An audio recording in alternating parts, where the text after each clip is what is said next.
Bloomberg Audio Studios. Podcasts, radio, news. You're listening to the Bloomberg Intelligence Podcast. Catch us live weekdays at 10 a.m. Eastern on Apple CarPlay and Android Auto with the Bloomberg Business app. Listen on demand wherever you get your podcasts or watch us live on YouTube. You're listening to Bloomberg Intelligence Radio, where we bring you all the top analysts proving all our top analysis. They cover 2,000 companies, 130 industries all around the world, and we're going to bring all of that for you live. We also tap our newsroom for the amazing information, sourcing, storytelling that they provide. And the latest to do so will be Alix Longley. Bloomberg Oil Trader Reporter is standing by to talk about what's going on with oil. So Brent is up by over 2%. WTI crude up 3% almost. Brent is going to be the thing you look at if you're looking at international geopolitical risk. WTI will track it, but it's really a little bit lower because that's more of a domestic pricing. I'll explain that for Molly Smith. She asked. Thank you so much. I did. She asked. So that's why, I feel so like if I wanted to know, surely someone in the audience wants to know. That's what I was thinking. That's what I was thinking. A voice for the people. That's my Alix Blaine. Let's get to the next Alix Blaine. Alix, talk us through the recent spike and why we're seeing it. It's been a sort of a three-pronged rally. Obviously, today there's extremely high geopolitical risk given the news surrounding Israel and Iran. And that's been the kind of final catalyst that's pushed Brent crude, as you said before, above $90 a barrel. But this also was a broader rally in the making. We've had stronger than expected demand in the first quarter, according to the traders, although we had a report from the International Energy Agency today, which cast that into slight doubt. We've had tighter supplies as OPEC keeps its production relatively low, reduced by 2 million barrels a day through until June. And we also have globally a reflation trade in which some traders are getting back into the oil market who left as they were looking for portfolio hedges. So when you throw in the geopolitical tumult on top of that, you have an oil price that's heading well into the 90s a barrel, and in which traders are kind of afraid to short the market heading into the weekend. And that's why we get rallies like we're seeing today. Is the concern that this is going to be like that there's more upside risk here, that we're going to stay at this 90-ish level? I mean, what's the kind of sentiment right now about the outlook for oil prices? Yeah, and we've just had a big commodities conference here in Europe with all the kind of top traders from the independent trading houses, so Vitol, Trafigura, Gunvor. And one of the interesting themes coming away from that wasn't so much the more bullish outlook per se, which I think has everyone's kind of become accustomed to very quickly, but it's actually the speed with which that's changed. We had IP week here in London in February, and everyone was sort of relatively downbeat, was fairly confident that prices would remain range bound. And in a little more than 6 weeks since then, this has become a rampantly bullish market. We had Vitol talking this week about a kind of $80 to $100 range. As prices move higher, you will continue to run into the types of issues you do when you have high oil prices, things like demand destruction, things like incentivizing US suppliers to produce more, or US producers to produce more, I should say, and also slippage from within OPEC itself. That said, there's also not much conviction that if prices were to fall, which feels very unlikely today, that they're going to fall very far because OPEC producers are willing to protect that downside. Well, exactly. I have to think, at what point do the Saudis use that spare capacity? So they have a lot of it. They've been unwilling to use it. Is it like a $95 thing? Because they're going to be very worried about demand destruction. Yeah, for sure. And I think this is part of the bind of the meeting that we're going to have in June. And it's not just Saudi Arabia, don't forget, it's the UAE as well. That's been aggressively ramping up its production capacity in recent years and is kind of itching to use some of those barrels. That's kind of a question for 2 months down the line. I think for now, what OPEC producers will be looking to see is an element of stability in this higher price level. We haven't actually been at $90 a barrel that long in the scheme of oil pricing, right? So I think between now and then, the question is going to be, how does the market look? How does the geopolitical side of the equation look? Which, even from here to Monday, it's pretty hard to have a concrete view on what the market's going to do in the next few days. Yeah, no kidding. And so casting all the way ahead to June and having a sort of surety of whether or not there will be barrels being produced either in the Atlantic Basin in the US for various reasons, and also in the Middle East. I think we have such a wide spread of outcomes that it's more a case, as OPEC said in their own report yesterday, of monitoring and then judging closer to the time how the market's looking and whether it needs extra barrels. Alix, you're talking about the traders like Vitol, Trafigura, etc. They're the guys that move things around. What are they talking about in terms of moving oil? Is it hard to move oil now because of the disruptions that we've seen in the Red Sea, etc., or are things okay? I think in terms of the Red Sea, it's there in the background, but it's not the disruptive force that it was. Again, casting back to IP week in February, that was a big talking point then when the market at the front end was super strong. We saw a big backwardation at the front of the curve, like strong demand for immediate barrels and prices trading higher as a result of that. We do still have a big backwardation at the front of the curve, but I think the feeling is that the Red Sea isn't as big of a driver there because that was a kind of a 3 to 4 week shift in supply chain that's now being allowed for. So I think on the delivery side, you don't see that much worry. I think where people are talking a lot at the moment is on the demand side and on upward revisions to numbers, even here in Europe, where we're supposedly a kind of a flatline oil demand region, if not falling oil demand region. But you look at some of the gasoline demand numbers, particularly in the Mediterranean, and you're seeing double-digit year-on-year percentage growth. And that kind of runs counterintuitive to the idea that demand should be falling in Europe, and that's before you get into the real demand powerhouses like China. Certainly, again, talking to the traders, looking at some of the figures in the first quarter of the year, lots of numbers were coming in fairly strong, and that's partly what's driven this rampant move higher that we've seen in recent weeks. So, Alix, the question then that I would have from the economy perspective is, when you have oil prices that are staying at this $90 range, and of course remains to be seen of how long that's going to be the case for, but when does that start to filter it through to consumer prices, whether it's through other transit and logistics costs, jet fuel, things of that nature? When do we start to feel it? And there's a couple of reasons that there's a time lag, right? Many of the world's biggest consumers will hedge their supplies, and therefore that ripple through effect to consumers takes months to filter through. I think you can make an argument that you are already seeing it to an extent. The CPI data this week, for example, had a higher filter through from energy prices, and I think you'll probably continue to see that in the coming months as I said before, if we assume there's a 2 to 3 month lag, and we think back to where we were earlier in the year, we're now $10 to $15 higher with a sort of a related knock-on effect onto things, as you said, like gasoline and jet fuel prices. To Alix's earlier point, the question is what happens then? Do we hold in the 90s as political risk simmers for a few months, or do we have a market that moves higher? And I think, as we shift from a kind of, I think traders are kind of getting used to this idea that inflation might be slightly stickier than expected this year. The question then is going to be, okay, well, how long is it going to be stickier than expected for? And if crude prices and by association refined product prices sort of flatline at a higher level, perhaps the inflationary impact starts to die off. On the other side, if we see big expansions in refining margins or higher crude prices, then that's going to continue well into the rest of 2024. Alix Longley joining us, Bloomberg Oil Trader Reporter. Thank you so much. You were like double Alex-plained. Yes, I and love that Molly for on you. The side. It was really nice. So you guys just really stole the show. I love that. Okay, we're looking at Israel potentially bracing for a direct and unprecedented attack by Iran on government targets as soon as Saturday. Of course, that moving to the upside when it comes to crude prices. Brent at the highest level now since October. You're listening to the Bloomberg Intelligence Podcast. Catch us live weekdays at 10 a.m. Eastern on Apple CarPlay and Android Auto with the Bloomberg Business app. You can also listen live on Amazon Alexa from our flagship New York station. Just say, Alexa, play Bloomberg 1130.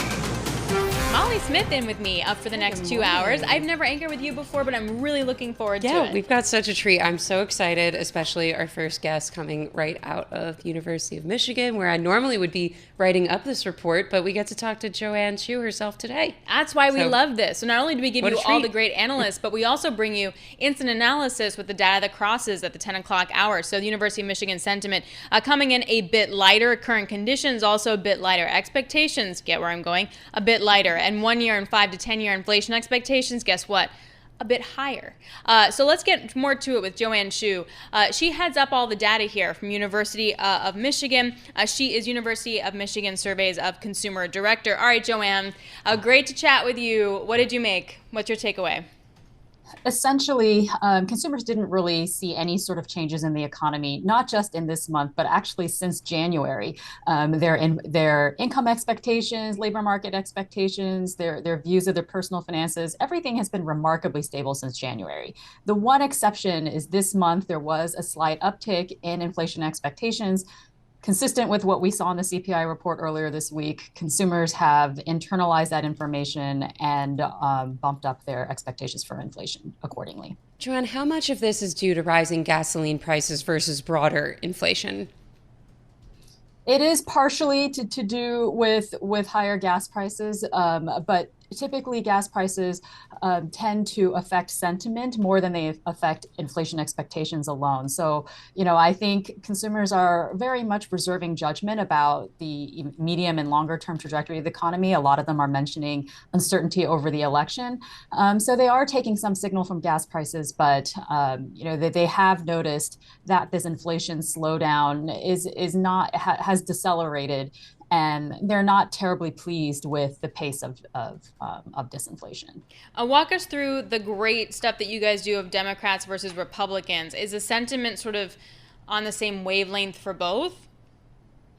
It's a little too early to tell at mid-month. We'll know more at the end of the month. But what we are seeing so far is that, as usual, consumers who belong to the party that's in the White House tend to have higher levels of sentiment than consumers in the party not in the White House. So right now, Democrats have higher levels of sentiment than Republicans. Independents are right in the middle. And for all of these groups, there haven't been that many changes since January. It's been 4 months of remarkable stability in how people view the economy. So we've seen generally, when you're looking along party lines, that there have been, for the most part, sentiment among Democrats and Republicans has been generally rising in recent months, while independents have really been lagging a lot. Can you speak to how that, what that means for the mindset of somebody who perhaps is an undecided voter, if that's like how you would make that takeaway? It's a little bit hard to say because even among independents, there are some that lean Republican and some that lean Democrat. So it's really hard to say from our data how many people are actually undecided at this point. Overall, independents have been in the middle. The rising tide that we saw towards the end of 2023, in which sentiment surged, that was something we saw, across all three political groups. And across all three political groups, they're all, I wouldn't say holding their breath, but they are really reserving judgment and waiting for the election at the end of this year because they do see that a lot of the economy is going to hinge on that. Although, Molly, did we see that in the CPI report, butter prices are down relative basis, right? But pastries and cereals. So, I don't know, your breakfast croissants that you're going to make, it could be worse. I mean, chicken prices were really high, though. I don't know if you saw that. The poultry market, though, these days. That's crazy. My husband makes too much chicken. I'm like, stop with the chicken. And needs now more I can veg. and now I can Fish. tell him, this is why. Look at the expensive. CPI. Exactly. Get out there. Before I let you go, Joanne, if I'm the Fed and I'm looking at this, is there a takeaway for me? Is there a signal? I think the signal that policymakers should take from this is that not only has, did the CPI come in hot earlier this week, but consumers have incorporated that into their expectations for the future. They are expecting a little bit more inflation in the next 5 years than they were expecting just last month. So that's definitely not the trend that you want to see. And so consumers have noticed. All right, Joanne, thanks a lot. We really appreciate it. It's always good to get their perspective. Instant analysis, right? We get the data. We get Joanne. We have you covered on all fronts. Joanne Hsu, University of Michigan Surveys of Consumer Director. Was that cool for you? Oh, my God, yeah. Super fun? Okay. I feel like we just got to interview a superstar. Oh, nice. Okay, great. What a great start to Friday. Okay, we like to make Molly Smith happy here. Next, you're going to bring in a tennis star. Then you'll really see me just fly off the seat. Right, because you're like a pro tennis player? I mean, maybe on the Bloomberg tennis team, but, No one's looking for breaking points there. Fair enough. You're listening to the Bloomberg Intelligence Podcast. Catch us live weekdays at 10 a.m. Eastern on Apple CarPlay and Android Auto with the Bloomberg Business app. Listen on demand wherever you get your podcasts or watch us live on YouTube.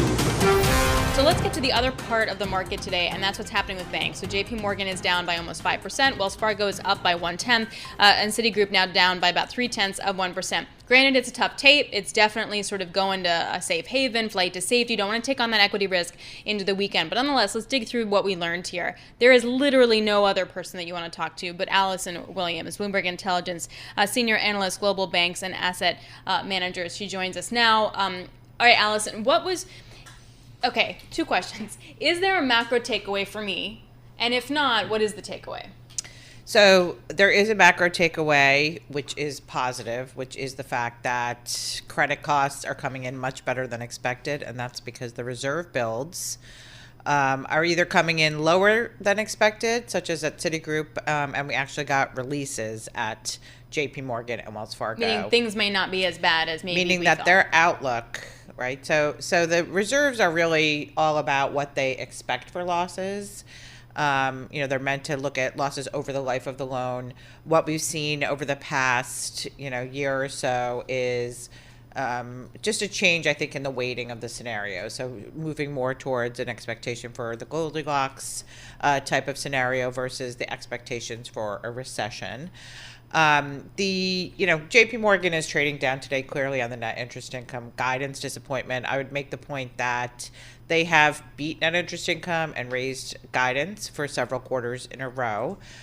They kept their overall guidance for net interest income steady, and their core net interest income, which we think is the metric to focus on, that's actually better. So we think that's a good thing, but still might not have been, enough for some of the bullish investors. But we do think that they could just be saving all the good stuff for their investor day. So they have investor day coming up in May. One of those under promise, over deliver. Yes, and we love to see that in the corporate world. Well, and they will be, they will be telling their full story at Investor Day. We expect to hear more about, their expectations for returns, their expectations for capital, their expectations for costs. The cost did come in higher at JP Morgan, but that was really due to the FDIC special assessment, which is something we're expecting. So we think, that's sort of fine. That's just a one-off as well too. Yeah. So we would not make too much out of that. I mean, the bigger banks, the more deposits you have, the more you're going to have to pay. And so JP Morgan, all the other banks are making those payments. We saw those charges at Wells and Citi as well. So with this net interest income, I mean, this really what is going to be like the big item to look for in the bank earnings. We had a great story out earlier this week talking about that, how much this relates to the outlook for the Fed path and this net interest income. For you guys who aren't as familiar with bank balance sheets like myself, this is how we describe the difference between what banks earn on assets and what they pay on debts. So it's in their interest to see interest rates stay high, and it makes that net interest income go higher. So you're telling us then, Alison, that the guidance that they've still been doing this under promise, hopefully later over deliver situation, and that the guidance has still been pretty weak? Well, I think, keep in mind that we're looking at guidance for the year. Mm-hmm. And I think while net interest income was the focus coming into the quarter, like the credit costs, I think are really kind of the surprise of the quarter, if you will, like sort of the key takeaway coming out of the quarter. So, net interest income, everyone can see that the last time these banks reported, there were, 6 to 7 cuts expected. As of today, there's 3. And so I think investors were looking for that change, but keep in mind, a lot of those cuts were weighted in the second half. Yeah. Again, we saw how quickly things changed the last 3 months. So we don't think it's crazy. In fact, we think it's conservative and the right thing to do, that these banks would be conservative and wait before they change around those expectations, right? Instead of just jumping things all over the place. So I think it's right to be conservative. It doesn't mean that we're not going to get a change. And really, like as pointed out by Citigroup, the big change is going to be to next year. It's really 2025 right. That as we get the changes in these expectations, that's where it'll play out. Expectations for the Fed, you mean? Expectations for the Fed, yes. Okay. I should have Yes. clarified that. And, so keep in mind that most of the banks are positioned for higher rates. And I think that's really what investors are watching. The other side of that are the, trends in deposit pricing. If we do get lower rates, we could get a benefit in terms of the deposit pricing. Because they raised it so much before. I'm kidding, because they didn't do that at all. I mean, I think my Citi account is like 0.89%. Please. Right. And so the interesting dynamic, right, is that, rates went up. Immediately, they adjusted the prices to the loans. But on the deposit side, they were slower to adjust. And in part, we were at 0% for a long time. The pandemic, they were making no money. So in part, things had to balance out a little bit. Sure. But, once you get to a certain point, which is where we are now, you expect that to sort of catch up. And so, that 0.89 is up from 0, Alix. Gosh, I mean, aren't you so excited? But, but the thing is, like, if rates keep, stay where they are or keep going up, you're going to say, hey, where, show me the money, right? Oh, I am. And don't think that I didn't miss when Marcus cut their high yield savings rate by 10 basis points on like last week. I was like, you got to be kidding me. Anyway, Alison, thanks very much. Alison Williams, she heads all of our bank coverage, credit card coverage, asset management coverage here for Bloomberg Intelligence Senior Banks Analyst. We very much appreciate that. You're listening to the Bloomberg Intelligence Podcast. Catch us live weekdays at 10 a.m. Eastern on Apple CarPlay and Android Auto with the Bloomberg Business app. You can also listen live on Amazon Alexa from our flagship New York station. Just say, Alexa, play Bloomberg 1130. So definitely a safe haven bid into the market, but we did learn a lot about the economy this week. The latest, of course, with the UMISH data with expectations and current conditions coming in light, while those inflation expectation numbers were revised higher. So let's get the broader read here with Hessam Nadji. He is CEO of Marcus and Millichap. He joins us now in the Interactive Broker Studio right here in Manhattan. I bet you miss California right now, huh? Good morning, but I love being in New York. You do? Okay, even the rain and the whole thing? Okay. What did we learn this week about where the U.S. economy is? I was actually attending the Urban Land Institute conference, which is a very important trade group for commercial real estate. There were literally thousands of our clients here over the last several days. Everybody's very enthusiastic about the economy, the fact that jobs are coming in hotter than expected, and even consumer strength is coming in hotter than expected, and even some of the inflation readings that are pushing the Fed out in terms of their timing is all good news for demand for various types of space, whether it's shopping centers, even office buildings are starting to see more of a recovery, apartment buildings, self-storage, even mobile home parks and student housing. So the demand side of the equation is a reason for optimism. The fact that the interest rate spikes have really impacted valuations, and the fact that banks have pulled back from lending are creating huge challenges on the transactional side of the equation, both in underwriting what the value should be and in securing financing. Commercial real estate is very interest rate sensitive, of course. That's where the concerns are. Well, tell us about your clients and what kind of challenges they're facing right now. If this is a really tough environment to get a loan right now, perhaps to be expanding, and just generally how they view the landscape as well. I would say the biggest challenge is securing financing, and the proceeds from a lender were as high as 65 or 70% of the price of an acquisition. That's down to maybe 50%. So not only have interest rates gone up, the lender's willingness to finance more of the acquisition has declined, and that is creating a huge challenge. But more than anything else, now that we're 2 years into this tightening cycle, we're starting to see clients recognize the price adjustments that have already occurred becoming an opportunity. Blackstone had declared the bottom about a month ago. Just a few days ago, they announced a $10 billion acquisition of a publicly traded REIT that they're taking private. Those kinds of signals really jive with what we're hearing from institutional private clients on the prices being much lower than replacement cost. It's getting more expensive and more difficult to add new space of any type of product. And the replacement cost equation now makes commercial real estate a lot more attractive than it was just 2 years ago. So then for the broader macro read on rates, does it matter then that rates haven't been cut? Does it matter that we're at, almost 5% on the 2-year, or is it just it just needed time to readjust to a higher for longer world? It's a combination of both. Okay. Interest rates matter a lot. A quarter basis point, 50 basis point on your financing rate makes a big difference, especially on the smaller price points for private investors, which make up the bulk of the market, by the way. 80% of the market in the commercial real estate world is priced under $10 million. So those micro cap private client deals are very interest rate sensitive, as are the larger acquisitions, of course. But time has brought the price adjustments. A little bit more time will bring more price adjustments. And the Fed's lowering, whether it's once or twice, isn't so much the mathematical solution people are looking for. It's the psychological confirmation that the tightening is over.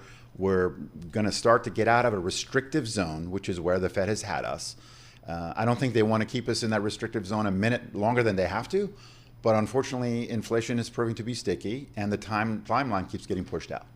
So coming back to replacement costs for just a minute here, I just went through buying a home. Oh, you did? Congratulations. Yes, thank you so much. What was your 30-year rate?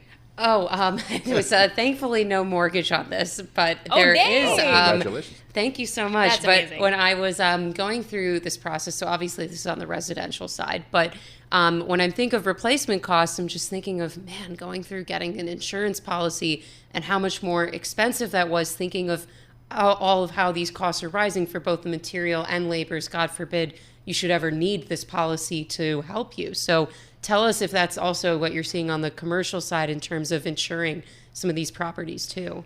That is undoubtedly, next to interest rates, the second most talked about issue is insurance across all property types, especially in regions that are more sensitive to natural disasters. Yep. Florida, for example, California. But across the board, insurance is skyrocketed. So on top of the interest rate factor and the increased cost of debt, you have inflationary operating costs and then insurance. So that's another challenge that the industry is facing.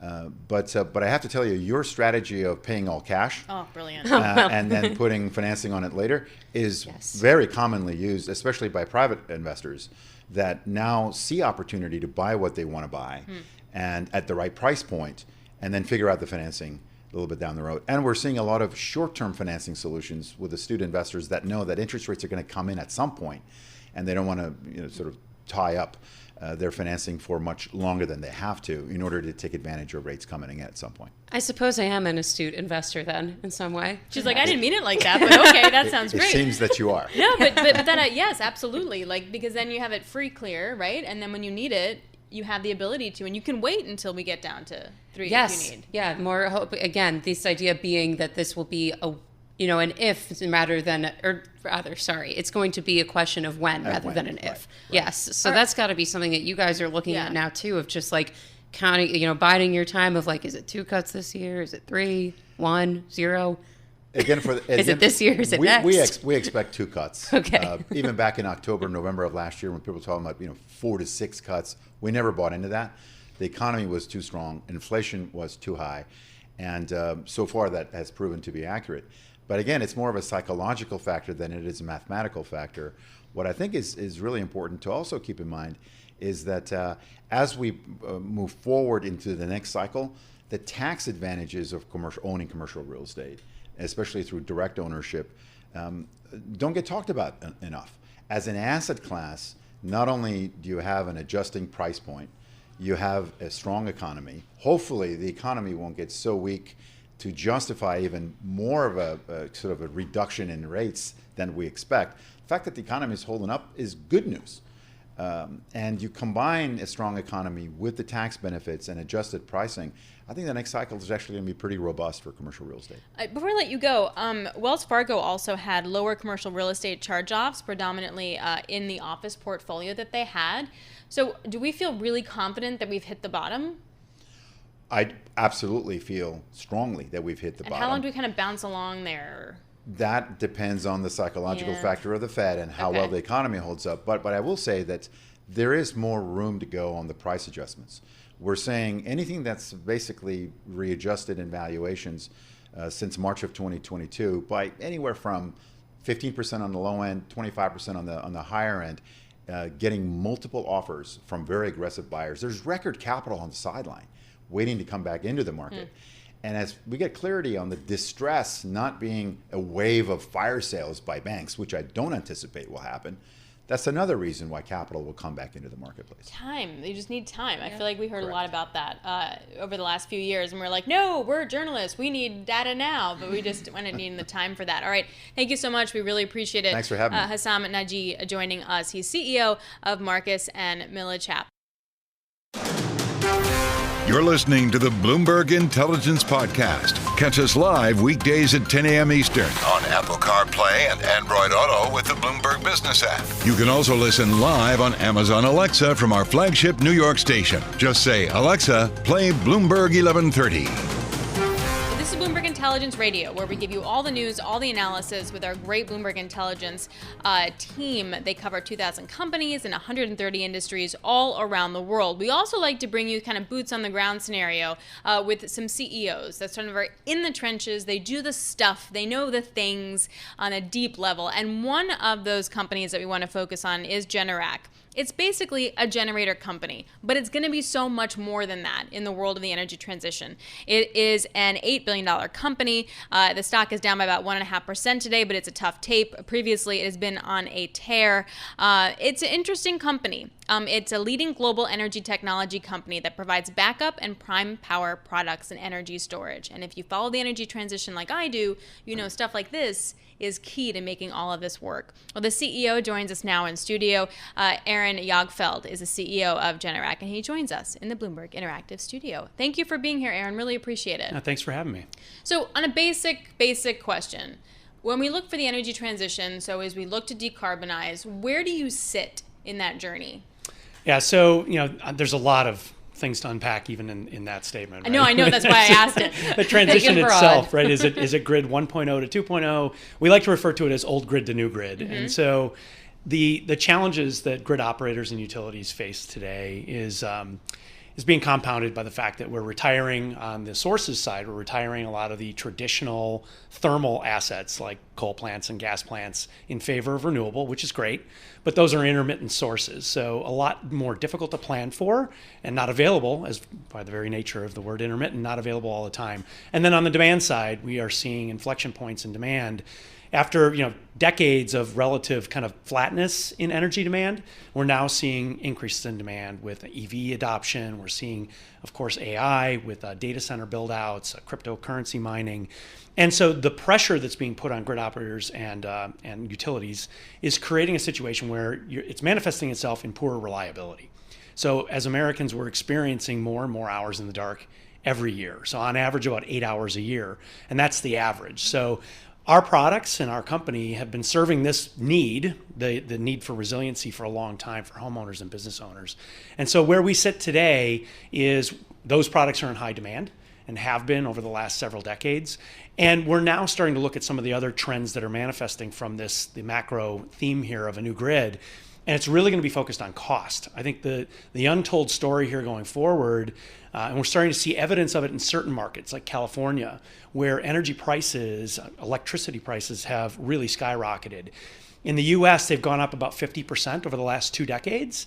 They're projected to double in the next 2 decades. So I think this is the thing that as we invest in this transition of the grid and as we try to deal with some of the challenges that are coming here, the combination of less reliability while you're paying more for that service is not a great combination. We think we have products and services that can help with that. Well, let's get into the cost because we've been looking at this from I think I was telling you I cover the U.S. economy for the most part. This is my little side hustle in here. But on the outside, when we're looking at, what all of these costs to consumers are, electricity, utilities broadly have really been going up, especially if you're in an area where you're affected by climate and natural disasters. So how is this transition? I mean, it sounds like it's going to be probably more expensive and then hopefully be a cheaper alternative in the long run. How do you see that playing out? From our vantage point, certainly costs are going up. And I as far as if it works out cheaper in the long run, I think it'll be cleaner in the long run. I think that, I think the effort here that is driving a lot of the costs, there's a couple things. One, the grid is just old, right? When if you take a walk and you go anywhere in most places in the US, the grid is above ground. There's poles, there's transformers, there's power lines. A lot of that equipment has been there for 50 plus years. So it's like a road or a bridge. At some point, it has to be refreshed. And so there's an infrastructure spend anyway. If you set aside the entire discussion around climate change, there still was a big bill coming in terms of needing the infrastructure rebuild. Now, on top of that, as we decarbonize and we move towards renewables, and we have to deal with this idea that these sources are going to be intermittent and harder to plan for, and we need more of that power, you've got this unique setup that says, okay, we've got to invest in technology in a way that we haven't had to invest before when you're talking about the power grid. And the grid is so central to everything we do as homeowners or business owners. Do you think that it's going to be more you providing generators that Yeah, is it going to be more providing generators or providing the grid with storage for like wind and solar? I think it's going to be both, right? So generators are going to be if you're concerned about a long duration outage, right? If you have hurricanes, ice storms, things like this that can knock out the power for days on end, a generator is a great, that's an asset you're going to want to own. The idea though is that asset could also be deployed maybe at times when you don't need it, but maybe when the grid does, right? So there's ideas that the generator could be part of that solution. Batteries, as you say though, Alix, is exactly I think the newest technology. Still from a price standpoint, still pretty expensive though. And that's something that I think we've got to deal with. And the cost curve it's been coming down, but yet it's still something that, it's not there yet. So I was in so I cover energy for my side hustle. And your main hustle. It's semi-hustle. So the data center conversation is huge in terms of how you power it. And we've seen like Amazon buy like a nuclear power center like near where they're going to build stuff. Are you going to be like going to tech companies and being like, hey, I can build you this enormous generator for your data center? That's not necessarily us. I mean, we're going to stick to smaller installations. We call them behind the meter installations. So managing power, either backing up power or managing it behind the meter. So at the customer connection, again, home or a business. But the AI conversation has, I think, I don't want to say it's caught the utility industry flat-footed, but the projections are enormous. It kind of has. I mean, the speed at which it's the adoption of technology. A single ChatGPT request takes 17 times the amount of energy as a typical Google search. 17 times, just a single ChatGPT request. So think about that, and you multiply that across all the places that you can use that technology, AI, and it's going to be fantastic and it's awesome, but it's really energy intensive. Wow. I've never heard that number before. That's scary. Yeah, and we got so used to power demand not growing at all, and then all of a sudden just the trajectory is enormous, and then how you kind of manage that. So, to Molly's question, the way that I look at it is absolutely everything's going to cost more. I think the question is who's actually going to pay for it. Is it the government and then taxes? Is it? I got news for you. Anything that costs more in the energy world, the ratepayers. Yeah, us. Right? Like at some point, that's exactly it. We're going to have to raise the rates. Aaron, thanks a lot. That was really fun. You should definitely come back. Awesome. Aaron Jagdfeld joining us. He's CEO of Generac. They're basically a power backup company. So really interesting stuff. This is the Bloomberg Intelligence Podcast, available on Apple, Spotify, and anywhere else you get your podcasts. Listen live each weekday, 10 a.m. to noon Eastern on Bloomberg.com, the iHeartRadio app, TuneIn, and the Bloomberg Business app. You can also watch us live every weekday on YouTube and always on the Bloomberg Terminal.